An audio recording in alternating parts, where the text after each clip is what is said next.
السلام علیکم ورحمۃ اللہ وبرکاتہ۔ میں محمد عظمت رضا رضوی نظامی استاد جامعۃ الرضا فاطمۃ الزہرا اون سورت گجرات درجہ فضیلت کی متعلمات طالبات سے مخاطب اور ان تمام سے مخاطب جو بھی سبق کو پڑھ رہے ہیں سن رہے ہیں، اللہ پاک آپ سب کو علم نافع عطا فرمائے۔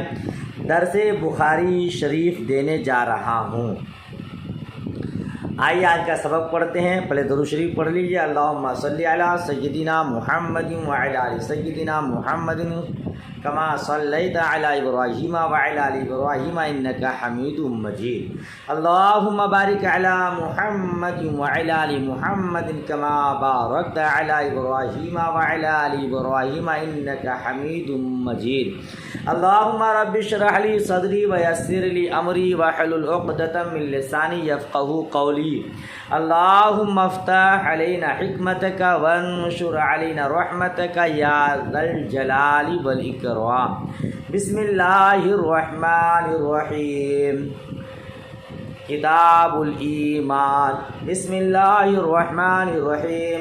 باب قول النبی صلی اللہ تعالی علیہ وسلم بنی الاسلام علی خمس وهو قول وفعل ويزيد وينقص قال الله تعالى ليزدادوا ایمانا مع ایمانهم وزدناهم هدى ويزيد الله الذين اهتدوا هدى والذين اهتدوا زادهم هدى وآتاهم تقواهم ويزداد الذين آمنوا إيمانا وقوله عز وجل أيكم زادته هذه إيمانا فأما الذين آمنوا فزادتهم إيمانا وقوله فخشوهم فزادهم ایمانا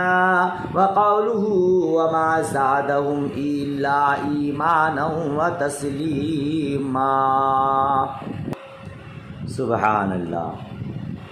آج آپ کتاب الایمان پڑھنے والے ہیں۔ عبارت خوانی تو ہوئی، قرآن مجید کی متفرق آیات کی تلاوت ہوئی، تو پر میں کتاب الایمان شروع اور اس کا ترجمہ پڑھانے سے پہلے مناسب سمجھتا ہوں کہ ایمان کے متعلق کچھ باتیں عرض کر دوں۔ کتاب الایمان سے مصنف علیہ رحمہ آگے کی بحث کیوں شروع فرمائے؟ ایمان کی تعریف کیا ہے؟ ایمان اور اعمال ایمان کے اجزاء ہیں یا نہیں؟ ایمان گھٹتا بڑھتا ہے یا نہیں؟ ائمہ کرام کا اس بارے میں کیا اختلاف ہے؟ ان ساری باتوں کو پہلے بتا دینا مناسب سمجھتا ہوں، پھر اس کے بعد انشاءاللہ تبارک و تعالی ترجمہ کراؤں گا، ہے نا؟ یاد رکھیے گا، ایمان بنیاد ہے نا؟ انسان جن چیزوں کا شرعاً مکلف ہے اس کی دو قسمیں ہیں، یا تو اس کا صدور دل سے ہوگا یا اس کا صدور اعضاء اور جوارح سے ہوگا، ٹھیک ہے نا؟ اگر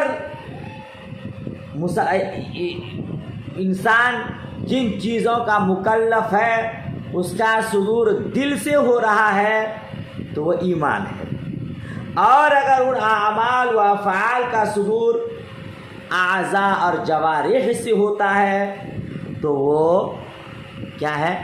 اعمال ہے نا؟ اور یہ آپ جانتے ہی ہیں کہ سارے اعمال اور اقوال کی بنیاد ایمان ہے نا؟ اگر ایمان نہ ہو تو سارے اعمال حسنہ اور اقوال صالحہ کل عدم ہے، جس کو پاسبان ملت خطیب مشرق علامہ مشتاق احمد نظامی علیہ رحمہ و رضوان خطبات نظامی میں فرمایا ہے کہ عقائد مدار نجات ہے، اعمال مدار نجات نہیں، یعنی ایمان سلامت ہے، عقائد مضبوط ہیں، عقیدہ سلامت ہے تو اعمال، اقوال، افعال کارگر ہے، ورنہ نہیں۔ ٹھیک ہے نا؟ تو ایمان اصل ہے، وہ جڑ ہے، بنیاد ہے۔ ٹھیک، اچھا، جب ایمان افعال اور اقوال کی بنیاد ہے تو مصنف علیہ الرحمن نے اسی مناسبت سے کتاب الایمان کو سب پر مقدم کیا ہے۔ آگے بات سمجھ میں؟ اچھا، ایمان کسے کہتے ہیں؟ ایمان کسے کہتے ہیں؟ تو یاد رکھیے گا، ایمان کا لغوی معنی کسی بات کو سچ ماننا، کسی بات کی تصدیق کر لینا ہے نا۔ جیسا کہ قرآن مجید فرقان حمید میں حضرت یوسف علیہ السلام کے بھائیوں کا قول مذکور ہے، وَمَا أَنْتَ بِمُؤْمِنٍ لَنَا، یعنی آپ ہمارا یقین نہیں کریں گے۔ تو مؤمن یقین کے معنی میں ہے نا۔ تو ایمان کا لغوی معنی ہے کسی بات کو سچ مان لینا۔ اصطلاحی کیا معنی ہے اس کی ایک تعریف کی جاتی ہے، تصدیق بما جاء بہ النبی صلی اللہ تعالی علیہ وسلم، نبی پاک صاحب الاولاد صلی اللہ تعالی علیہ وسلم جو کچھ لے کر آئے ان کو مان لینے کا نام ایمان ہے۔ ٹھیک ہے، مصطفیٰ جان رحمت جو کچھ لے کر آئے، ہمیں جو کچھ بھی ملا ہے احکام شرع وغیرہ سب کون لے کے آئے؟ مصطفیٰ جان رحمت صلی اللہ علیہ وسلم۔ تو ان تمام کو دل سے مان لینا، ان کی تصدیق کر لینا، ان کو سچ مان لینا، یہی ایمان ہے نا۔ اور اصطلاح شریعت میں ایمان کی ایک تعریف ہے، تمام ضروریات دین کو دل سے سچ ماننا اور زبان سے ان کی سچائی کا اقرار کرنا، یہ ایمان ہے۔ کیا؟ تمام ضروریات دین کو دل سے سچ ماننا اور زبان سے ان کی سچائی کا اقرار کرنا، یہ ایمان ہے۔ ٹھیک، اچھا، تو آگے اور کچھ سن لیجئے۔ جو کہا تصدیق ایمان ہے، تو تصدیق اور اقرار، دل سے ماننا، زبان سے اقرار کرنا، دونوں بات بتائی گئی نا۔ تو تصدیق اور اقرار یہ کبھی تحقیقاً ہوتا ہے، کبھی تقلیداً۔ کیا مطلب؟ یعنی زبان سے اقرار ایمان کا رکن ہے، ٹھیک ہے، یا اجرائے احکام کے لیے شرط۔ اصل ایمان تو دل سے ماننے کا نام ہے، لیکن زبان سے اقرار کرنا یا تو رکن ہے یا پھر احکام جاری کرنے کے لیے شرط ہے۔ آپ زبان سے اقرار کریں گے تب کسی کو سمجھ میں آئے گا کہ آپ مومن ہیں، مومنہ ہیں۔ ٹھیک ہے نا، دونوں قول ہے۔ اچھا، دوسری بات اور سن لیجئے، تصدیق قلبی کسی حال میں ساقط نہیں ہوتا۔ دل سے جو ماننا ہے یہ کبھی ساقط نہیں ہوتا۔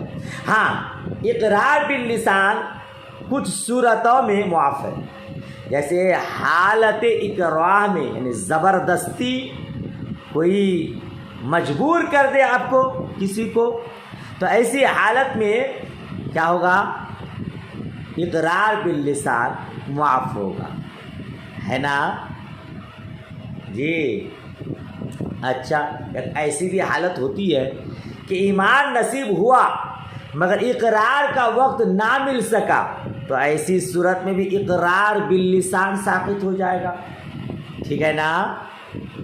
جیسے مان لیجیے آپ نماز میں قرأت، قیام، رکوع، سجود، کیا ہے؟ یہ ارکان ہے، فرائض نماز ہے، مگر عاجز سے ساقط ہو جاتی ہیں، معذور سے قیام رکوع سجود ساقط ہو جاتے ہیں، اور بیٹھے بیٹھے پڑھے، لیٹے لیٹے نماز پڑھے، ہے کہ نہیں؟ تو یاد رکھیے گا اصل میں ایمان تصدیق قلبی ہے، مگر دنیا میں مومن ہونے کا حکم لگانے کے لیے اقرار باللسان ضروری بھی ہے اور کافی بھی۔ اگر کوئی زبان سے تمام ضروریات دین کی تصدیق کرے تو اس کو کیا کہیں گے؟ مسلمان کہیں گے، ٹھیک ہے نا؟ اب دل میں کیا ہے نہیں ہے، اگر وہ زبان سے اقرار کر رہا ہے تو ہم اس کو مسلمان کہیں گے، باطن کا حال اللہ تبارک و تعالیٰ کے ذمے، ٹھیک ہے نا؟ اس کے دل میں کھوٹ ہے مگر زبان سے وہ اپنے آپ کو مسلمان کہلا رہا ہے، کہہ رہا ہے، تو ہمارے لیے ضروری ہے کہ ہم اس کو مسلمان سمجھیں، مسلمان کہیں، اور باطن کا حال، اس کے دل کا حال اللہ تبارک و تعالیٰ جانے۔ یہ ایمان کی تعریف ہوئی اور اس کی کچھ وضاحت ہوئی۔ ایمان اور اعمال دو چیزیں ہیں، ہے نا؟ تو اعمال ایمان کے جز ہیں یا نہیں؟ ایمان گھٹتا بڑھتا ہے کہ نہیں؟ اس بارے میں بہت اختلافات ہیں جی، مگر بنیادی اختلاف دو ہیں، اعمال و اقوال ایمان کے جز ہیں یا نہیں، دوسرا ایمان گھٹتا بڑھتا ہے یا نہیں۔ تو یاد رکھیے گا امام مالک رحمۃ اللہ تعالی علیہ، امام شافعی رحمۃ اللہ تعالی علیہ، امام احمد رحمۃ اللہ تعالی علیہ اور جمہور محدثین اعمال و اقوال کو ایمان کے اجزاء مانتے ہیں، ٹھیک ہے؟ یہ لوگ کیا کہتے ہیں؟ اعمال اور اقوال کو ایمان کے اجزاء مانتے ہیں۔ اور سراج الائمہ امام اعظم ابو حنیفہ رحمۃ اللہ تعالی علیہ اور جمہور متکلمین اور محققین محدثین اعمال و اقوال کو ایمان کا جز نہیں مانتے، ایمان کے اجزاء نہیں مانتے، ٹھیک ہے؟ اچھا، تو جو لوگ اعمال اقوال کو ایمان کا اجزاء مانتے ہیں ان کے یہاں ایمان گھٹتا بھی ہے بڑھتا بھی ہے، یعنی امام مالک، امام شافعی، امام احمد، جمہور محدثین کے نزدیک چونکہ اعمال اقوال ایمان کے اجزاء ہیں لہذا ان کے نزدیک ایمان گھٹتا بھی ہے بڑھتا بھی ہے، ٹھیک ہے نا؟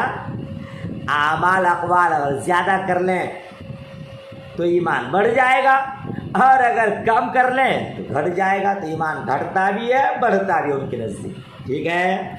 اور امام اعظم ابو حنیفہ رحمۃ اللہ تعالی علیہ، جمہور متکلمین محققین محدثین چونکہ اعمال اقوال کو ایمان کے اجزاء نہیں مانتے ہیں لہذا ان کے یہاں ایمان نہ گھٹتا ہے نہ بڑھتا ہے۔ سمجھ شریف میں بات آئی؟ اچھا، اب ایمان گھٹتا بڑھتا کیوں نہیں ہے؟ اور وہ لوگ کہتے ہیں کہ گھٹتا بڑھتا ہے تو کچھ دلائل بھی بیان ہو جائیں تاکہ بات مدلل ہو جائے، مستحکم ہو جائے۔ تو آئیے کچھ دلائل سماعت کیجیے۔ دیکھیے، یہ تو ہو گیا کہ ایمان گھٹتا بڑھتا نہیں، گھٹتا نہیں بڑھتا، لیکن دونوں فریق کے یہاں جی دو گروپ ہو گئے نا، دونوں کے یہاں اس بات پر اتفاق ہے کہ فرائض و واجبات کا تارک یا گناہ کبائر کا مرتکب کافر نہیں مومن ہے۔ یہ احناف کے یہاں بھی، شوافی کے یہاں بھی، مالکی کے یہاں بھی، اور امام احمد بن حنبل حنبلی کے یہاں بھی کیا ہے؟ گناہ کبائر کا مرتکب مسلمان ہی رہتا ہے، کافر نہیں ہوتا، ٹھیک ہے نا؟ اچھا، تو ہمارے یہاں بھی گناہ کبائر کا مرتکب کافر نہیں ہوتا، اور فریق ثانی یعنی شوافی حنبلی مالکی اور کیا کہتے ہیں کہ جمہور محدثین کے یہاں بھی کیا ہوتا ہے، گناہ کبائر کا مرتکب کافر نہیں ہوتا، ٹھیک ہے نا۔ ارے بھائی کوئی بے نمازی ہے تو وہ کافر نہیں ہے، کوئی سود کھاتا ہے وہ کافر نہیں ہے، اگر اسلام اور ایمان ان کے دل میں ہے، وہ اس کا اقرار کرتا ہے تو مسلمان ہے۔ سمجھ شریف بات آئی ہے۔ اچھا دیکھیے اب کہتے ہیں اگر اعمال اقوال کو ایمان کا جز قرار دیں احناف کی دلیل، تو لازم آئے گا کہ کسی گناہ کا مرتکب مسلمان نہ رہے۔ کیوں؟ اس لیے کہ انتفاع جز مستلزم ہے انتفاع کل کو۔ جی اگر جز نہیں پایا جائے گا تو کل نہیں پایا جائے گا۔ ایک عام مثال میں اس کو بتاتا ہوں۔ میرے حضرت علامہ مشتاق احمد نوری علیہ رحمہ استاذ دارالعلوم غریب نواز الہ آباد، اللہ پاک ان کے قبر انور میں ابر رحمت کی برسات عطا فرمائے، ابر رحمت ان کے مرقد پر گہر باری کرے۔ وہ اکثر یہ مثال دیا کرتے تھے کل اور جز کی باتوں میں، جب منطق پڑھایا کرتے تھے، چونکہ آپ زیادہ منطق ہی پڑھاتے تھے، تو یہ مثال دیا کرتے تھے۔ آپ کے سمجھ کے بالکل قریب مثال ہے۔ چائے بناتے آپ لوگ کبھی؟ چائے محترمہ لوگ ہیں، یہ تو آپ ہی لوگوں کا کام ہے۔ چائے کن چیزوں کا مجموعہ ہے؟ پانی، پتی، چائے پتی، چینی۔ کم سے کم چائے کے وجود کے لیے ان تین چیزوں کا ہونا ضروری ہے۔ دودھ آپ ڈالیں، الائچی ڈالیں، یہ ڈالیں، وہ ڈالیں، وہ آپ کی مرضی، لیکن چائے بننے کے لیے کم سے کم ان تین چیز کا ہونا ضروری ہے نا؟ کیا کیا؟ پانی، چینی، چائے پتی، شکر جس کو بولتے ہیں، ٹھیک ہے نا۔ اب دیکھیے ان تین میں سے کوئی ایک چیز نہ پائی جائے تو وہ چائے نہیں ہے۔ یہ تین چیز اجزاء ہیں اور چائے یہ کل ہے، ٹھیک ہے نا۔ تو چائے کے وجود کے لیے ان تین چیزوں کا ہونا ضروری ہے۔ ان تین میں سے کوئی ایک چیز نہیں پائی جائے تو چائے نہیں ہے۔ مان لیجئے پانی ہے اور چینی ہے، چائے پتی نہیں ہے، تو اس کو چائے کہیں گے کہ شربت؟ اب پانی اور چائے پتی کو اگر کوئی ملا دے تو اس کو چائے کہیں گے؟ نہیں۔ اچھا پانی نہ ہو، چینی چائے پتی دونوں ملا دیں تب بھی چائے نہیں۔ معلوم کیا ہوا کہ ایک جز نہیں پایا جائے گا تو کل نہیں پایا جائے گا۔ اسی کو کہتے ہیں انتفاع جز مستلزم ہے انتفاع کل کو، یعنی جز نہیں پایا جائے گا تو کل نہیں پایا جائے گا۔ اگر اعمال اقوال کو ایمان کے اجزاء قرار دیتے ہیں تو ماننا پڑے گا کہ اگر عمل نہ پایا جائے، قول نہ پایا جائے تو ایمان نہ پایا جائے۔ حالانکہ ایسا نہیں ہے، حالانکہ ایسا نہیں ہے۔ اگر اعمال نہیں پائے جا رہے ہیں تب بھی ایمان پایا جا رہا ہے۔ نماز نہیں پڑھ رہا ہے، اعمال درست نہیں ہے، پھر بھی وہ مسلمان ہے، صاحب ایمان ہے۔ یہ تو ماننا پڑے گا کہ اعمال اقوال ایمان کا اجزاء نہیں ہے، ایمان کا جز نہیں، ٹھیک ہے۔ اور جب اعمال اقوال ایمان کے جز نہیں تو ایمان نہ گھٹے گا نہ بڑھے گا۔ سمجھ شریف میں بات آئی؟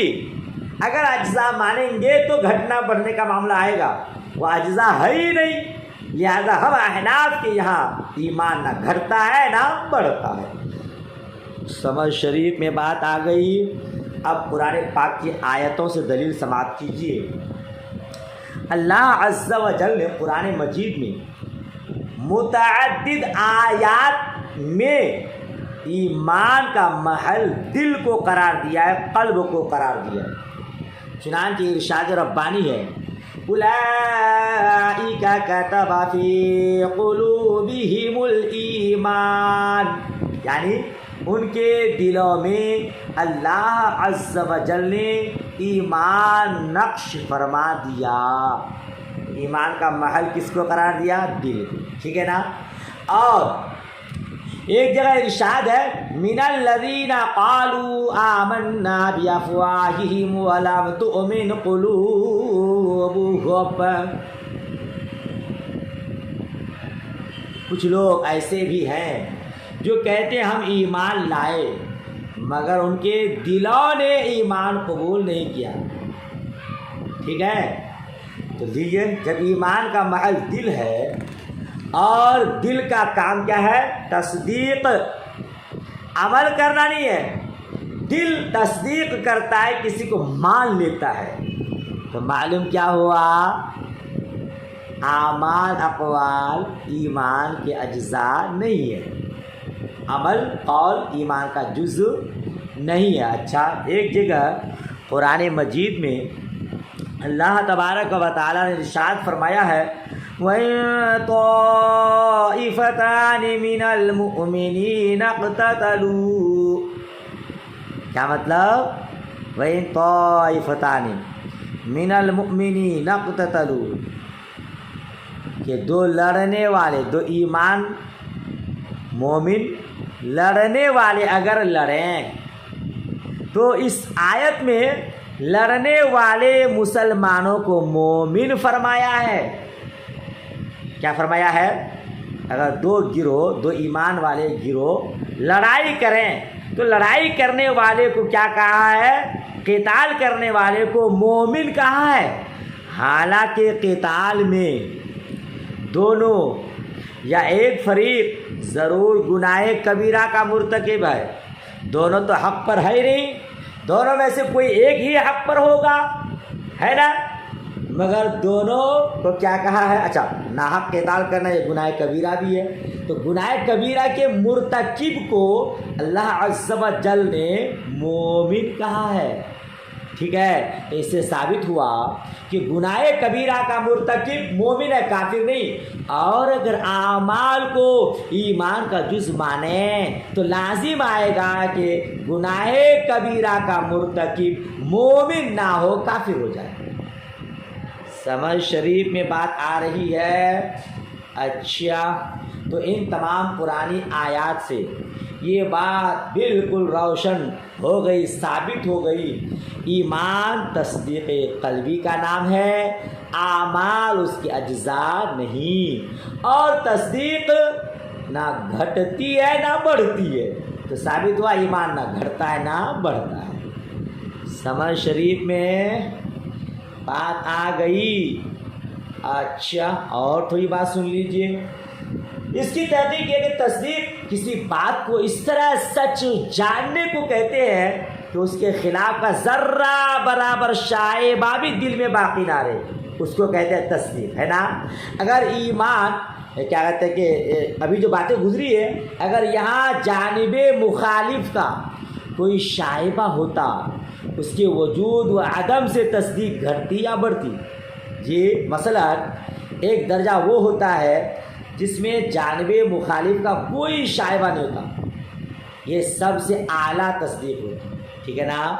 اور دوسرے وہ جس میں جانب مخالف کا شائبہ ہے، شک و شبہ ہے، یہ پہلے سے کمتر درجے کی ہوتی ہے۔ پھر جس میں جانب مخالف کچھ زیادہ ہے، یہ دوسرے سے بھی کمتر درجے کی ہوتی ہے، مگر چونکہ تصدیق اس اذعانی کیفیت کا نام ہے جس میں جانب مخالف کا ادنا سا بھی شائبہ نہ ہو، اس لیے نہ یہ گھٹ سکتی ہے نہ بڑھ سکتی ہے، اسی کو کہتے ہیں تصدیق، ٹھیک ہے۔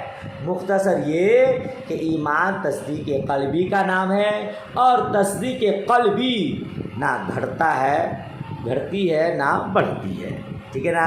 کیونکہ تصدیق قلبی کا معنی یہ ہے کہ جس کے جانب مخالف کا ذرہ برابر شک و شبہ، جس کو آپ مان چکے ہیں اس کے خلاف آپ کا ذہن بھی نہیں جائے گا، یہ مطلب ہے اس کا، ٹھیک ہے نا۔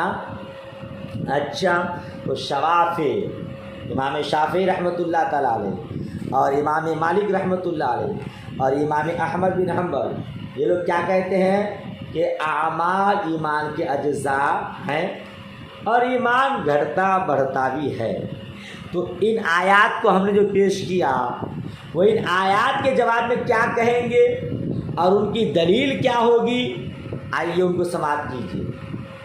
امام شافعی رحمۃ اللہ تعالی علیہ اور ان کے ہم نوا، ان کے حامیان کہتے ہیں ہم جو اعمال کو داخل ایمان مانتے ہیں یا ایمان کی زیادتی و نقصان کے قائل ہیں، اس سے مراد وہ ایمان کامل ہے جو دخول فی النار سے بچانے والا ہے، جو دخول فی النار سے بچانے والا ہے۔ رہ گیا نفس ایمان جو خلود فی النار سے بچانے والا ہے، جو خلود فی النار سے بچانے والا ہے، اس کے بارے میں ہم بھی یہی کہتے ہیں کہ وہ صرف تصدیق قلبی ہے۔ وہ صرف کیا ہے؟ تصدیق۔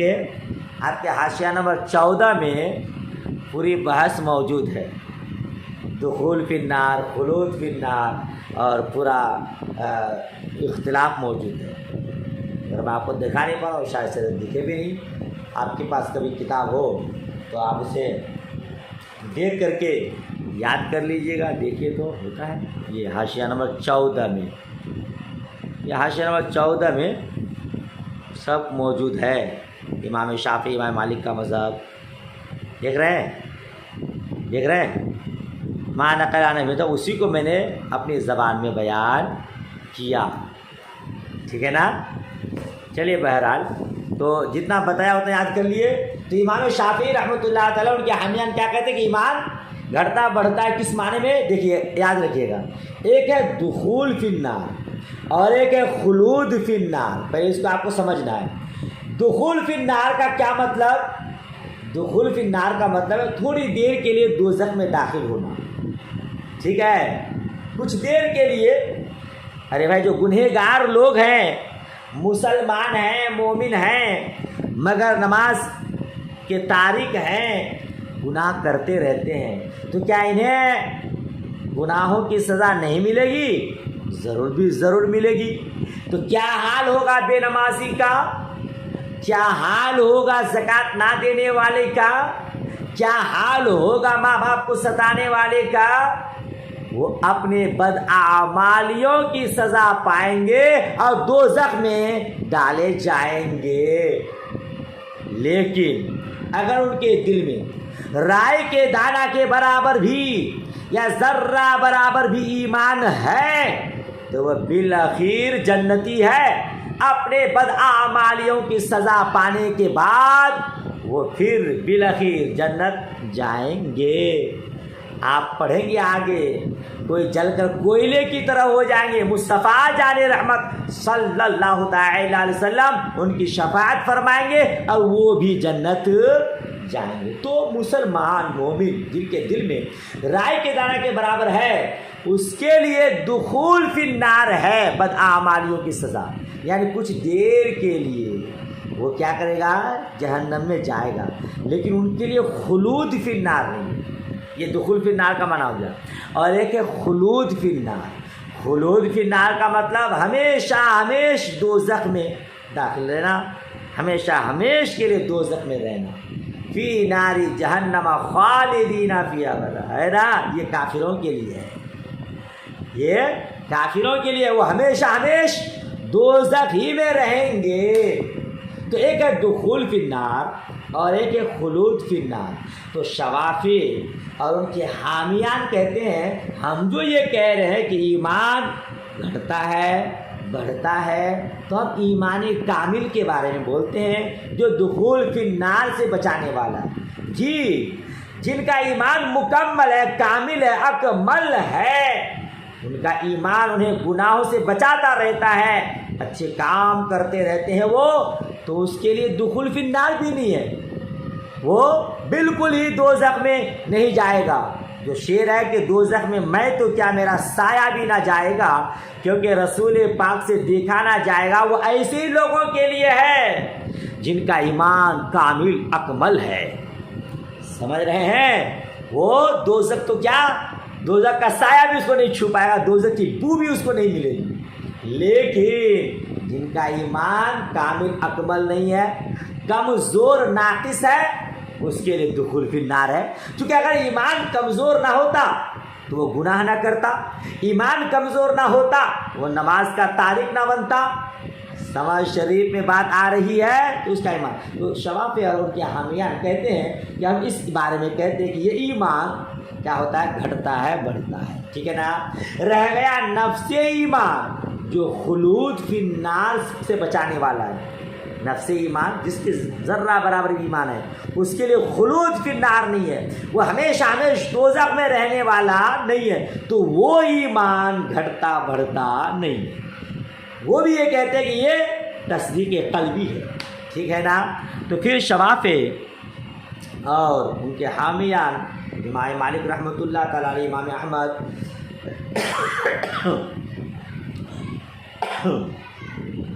اور جمہور محدثین نے جو کہا ہے کہ ایمان گھٹتا ہے بڑھتا ہے، وہ کیوں کہا ہے؟ تو ان کا یہ کہنا ہے چونکہ متعدد احادیث و آیات قرآنی میں ایمان کی زیادتی کا صراحتاً ذکر ہے. جی، اور بہت سی ایسی ہیں جن سے ایمان کی زیادتی و نقصان ثابت ہوتا ہے. اس لیے ہم نصوص کی تصحیح کے لیے کہتے ہیں کہ ایمان زیادتی و نقص کو قبول کرتا ہے. سمجھ رہے ہیں؟ اس لیے وہ کہتے ہیں. اچھا چلیے، تو احناف اس کا کیا جواب دیں گے؟ احناف یہ کہتے ہیں کہ نفس ایمان گھٹتا بڑھتا نہیں ہے. ہاں یہ ٹھیک ہے.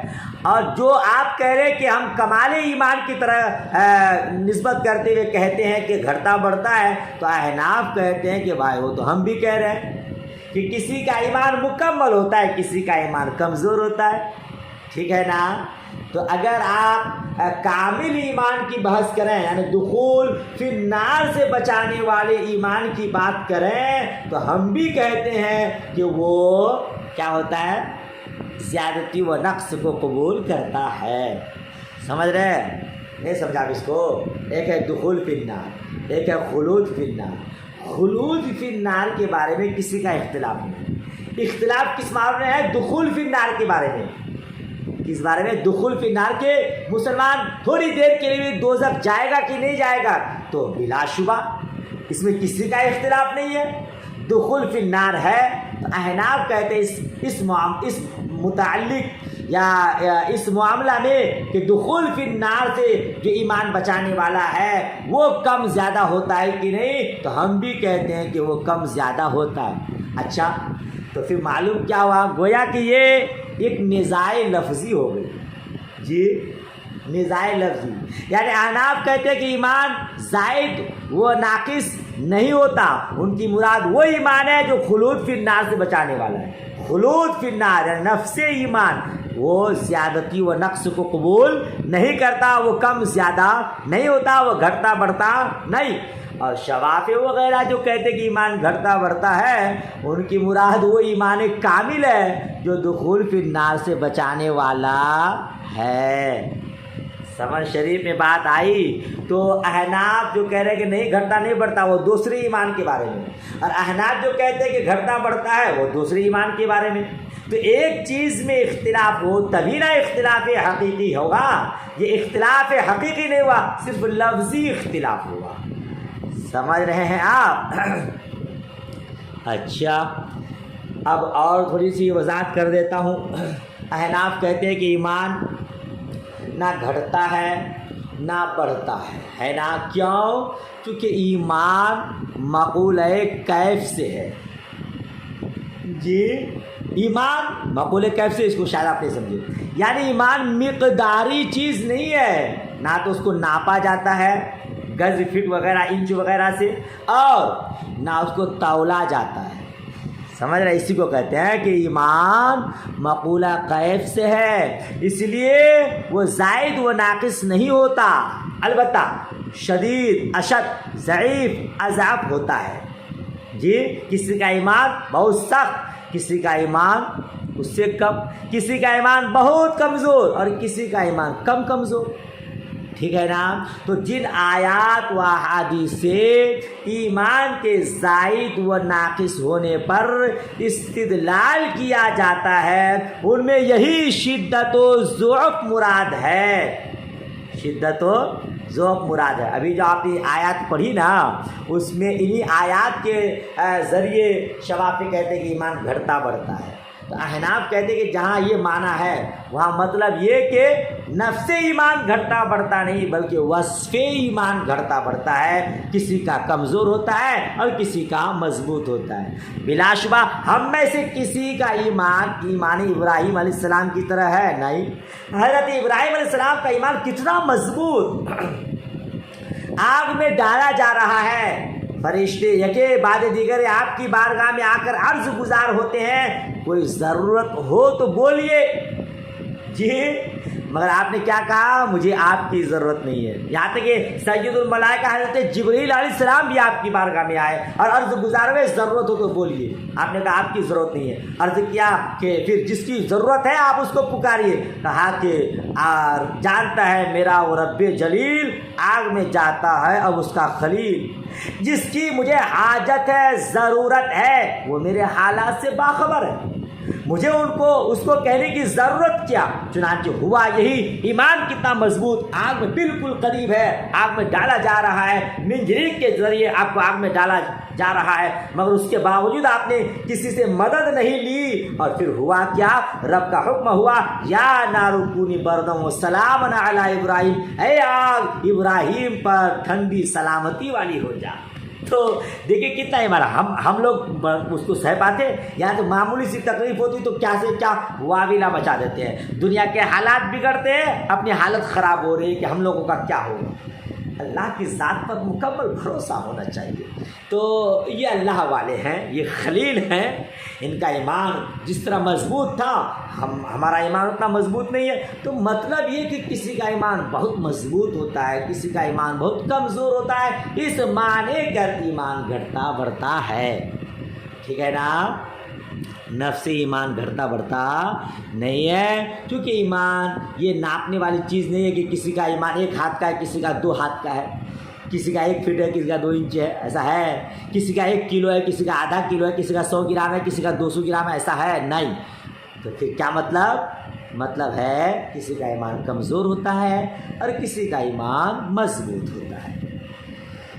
شاید پوری بات آپ کو سمجھ میں آ گئی. بہرحال خلاصہ یہ ہوا کہ ہمارے یہاں ایمان نہ گھٹتا ہے نہ بڑھتا ہے. تو ہمارے یہاں جو گھٹتا بڑھتا نہیں ہے مطلب کہ کسی کا ایمان 2 کلو کا کسی کا 3 کلو کا, یہ مطلب نہیں. مطلب ہے کہ کسی کا ایمان کیا کہتے ہیں کہ کمزور ہوتا ہے اور کسی کا ایمان بہت مضبوط ہوتا ہے. یہ شوافی کہتے ہیں. تو دونوں کا اختلاف حقیقی نہیں بلکہ اختلاف لفظی. ان باتوں کو اچھے سے یاد کرنے کی کوشش کیجیے گا. ایمان کی تعریف میں نے کی تھی. کیا کی تھی؟ ایمان کی تعریف آپ لوگوں نے سنا نا کہ تمام ضروریات دین کو دل سے سچ ماننے, زبان سے ان کی سچائی کی اقرار کرنے کو کہتے ہیں, ہے نا. تو ضروریات دین ہے کیا؟ تو یاد رکھیے گا, ضروریات دین سے مراد وہ دینی باتیں ہیں جن کا دین سے ہونا ایسی قطعی یقینی دلیل سے ثابت ہو جس میں ذرہ برابر شک و شبہ نہ ہو, اور ان کا دینی بات ہونا ہر عام و خاص کو معلوم. خواص سے مراد علماء کرام اور عوام سے مراد وہ لوگ ہیں جو عالم تو نہیں مگر علماء کی صحبت میں رہتے ہیں. ٹھیک ہے نا. اس لہذا وہ دینی باتیں جن کا دینی بات ہونا سب کو معلوم ہے مگر ان کا ثبوت قطعی نہیں تو وہ ضروریات دین نہیں. مثلا عذاب قبر, اعمال کا وزن, یوں ہی وہ باتیں جن کا ثبوت قطعی ہے مگر ان کا دین سے ہونا عوام و خواص سب کو معلوم نہیں تو وہ بھی ضروریات دین سے نہیں. جیسے سلبی, آپ نے میراث پڑھا ہے, جیسے سلبی بیٹیوں کے ساتھ اگر پوتی ہو تو پوتی کو 6واں حصہ ملے گا. ٹھیک ہے, یہ ضروریات دین نہیں. اگر کوئی انکار کرتا ہے اس کو نہیں مانتا تو کیا ہوگا آگے دیکھیے. جن دینی باتوں کا ثبوت قطعی ہو اور وہ ضروریات دین سے نہ ہو ان کا منکر اگر اس کے ثبوت کے قطعی ہونے کو جانتا ہو تو کافر ہے. جی کیا مطلب سمجھے؟ جن باتوں کا ثبوت قطعی ہو اور وہ ضروریات دین سے نہ ہو، تو ان کا منکر اگر اس کے ثبوت کے قطعی ہونے کو جانتا ہو، جان رہا ہے کہ وہ یہ ثبوت دلیل قطعی سے ثابت ہے، اور پھر وہ کیا کرتا ہے، اس کا انکار کرتا ہے، تو کافر ہے۔ اور اگر نہ جانتا ہو تو اسے بتایا جائے، بتانے پر اگر حق مانے تو مسلمان، اور بتانے کے بعد بھی اگر انکار کرے تو کافر۔